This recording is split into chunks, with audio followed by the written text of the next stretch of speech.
SIT ಅಧಿಕಾರಿಗಳಿಂದ ಧರ್ಮಸ್ಥಳ ತನಿಖೆ ಚುರುಕು. ನಿನ್ನೆ 8 ತಾಸು, ಇಂದು 2.5 ಗಂಟೆ ಮುಸುಕುದಾರಿ ವಿಚಾರಣೆ. ಶವ ಹೂತಿಟ್ಟ ಜಾಗ ತೋರಿಸಲು ಸಿದ್ಧವೆಂದ ದೂರುದಾರ.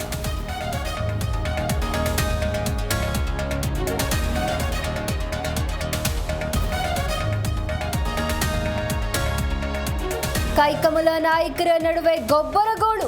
ಮೈಮರೆತು ರೈತರನ್ನ ಬೀದಿಗೆ ತಂದಿದೆ ಎಂದ ಬಿಜೆಪಿ. ಕೇಂದ್ರ ಸಚಿವರ ಜೊತೆ ಮಾತನಾಡ್ತೀವಿ ಎಂದ್ರು ಬೊಮ್ಮಾಯಿ.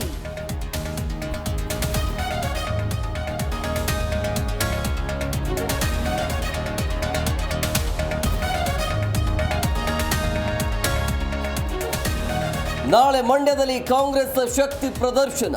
ಸಾಧನ ಸಮಾವೇಶ ಮೂಲಕ ಜೆಡಿಎಸ್ಗೆ ಕೌಂಟರ್. ಸಾವಿರಾರು ಕೋಟಿ ರೂಪಾಯಿ ಯೋಜನೆಗಳಿಗೆ ಸಿಎಂ ಚಾಲನೆ.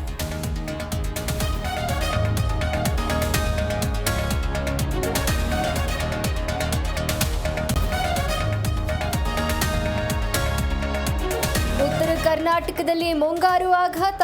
ಧಾರವಾಡದಲ್ಲಿ ಕುಸಿದ ಕೊಟ್ಟಿಗೆ, ರಾಯಚೂರಿನಲ್ಲಿ ವಾಲಿದ ಕಟ್ಟಡ, ಮುಳ್ಳಯ್ಯನಗಿರಿ ದತ್ತಪೀಠದಲ್ಲಿ ಸಂಚಾರ ಅಸ್ತವ್ಯಸ್ತ.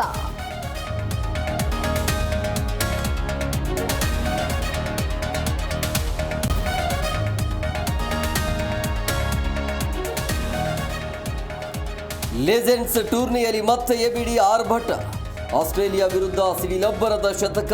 ಮಿಸ್ಟರ್ 360 ಮುಂದೆ ಮಂಡಿಯೂರಿದ ಕಾಂಗೂರು ಪಡೆ.